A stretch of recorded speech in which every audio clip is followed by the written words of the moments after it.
आज जे सेमी फायनलची कुस्ती झाली गादीवर, त्यामध्ये शिवराज द्राक्षे आणि मोहोळ यांच्यामध्ये कुस्ती झाली आणि पंचांनी जो निर्णय दिला होता, आणि पंच हे इंटरनॅशनल पंच राहते, बाहेर देशात बी पंचाचं काम करून ते आले आहे. पंचाचा निर्णय बरोबर होता. पण जे खेळाडू वृत्तीनं खेळायला पाहिजे ते यावेळी दिसलं नाही. त्यांनी पंचाला लात मारणं, शिवीगाळ करणं हे काही एका खेळाडूला शोभण्याजोगत नाही आहे. आणि म्हणून आम्ही या ठिकाणी निर्णय घेतला की शिवराजला 3 वर्षासाठी आम्ही या स्पर्धेतून सस्पेंड केलं, त्याला कुठेही खेळता येणार नाही. त्याचप्रमाणे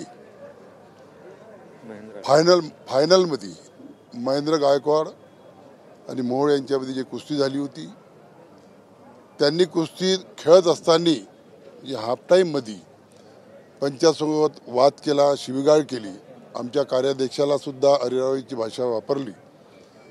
हे न शोभणार आहे का खेळाडूला? त्याच्यामुळे त्यांना सुद्धा आम्ही 3 वर्षासाठी सस्पेंड केलं. त्याला 3 वर्ष स्पर्धेमध्ये दोघांनाही खेळता येणार नाही. हे मारहाण प्रकरणी गुन्हा दाखल करायची देखील मागणी होत होती, तर काय बैठकीत नेमकी चर्चा झाली? आता आम्ही एक 5-6 लोकांची कमिटी जी आहे आमचीवाली आहे, ती कमिटी आम्ही बसणार आहे आणि त्यानंतर निर्णय घेणार आहे. सर, त्यांनी म्हटलं आहे की पाठ जी आहे ती टेकलेली नव्हती, पंचांनी निर्णय द्यायला घाई केलेली आहे.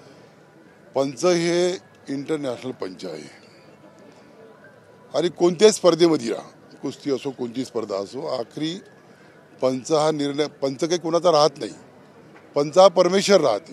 त्याप्रमाणे त्यांनी न्याय दिला आहे जे होतं. आणि एकच पंच नाही, बाकी बी साईड पंच राहते, त्यांचा निर्णय सर्वांचा एकच झाला. मात्र पाठ टेकवल्यानंतर पाठीखाली हात घालणं महत्वाचं होतं, तसं न करता फक्त थोडासा हात घालून वरती गेला. चंद्रहार पाटलांनी देखील याच्यावर आक्षेप नोंदवला. नाही, हे खोटी गोष्ट आहे. पंचाने निर्णय दिला, तो पंचाचा निर्णय बरोबर आहे. साईड पंच होते, सर्वच होते, त्यांनी मॅट चेअरमन होते, ते सर्व होते. त्यांचा निर्णय अंतिम निर्णय राहतो.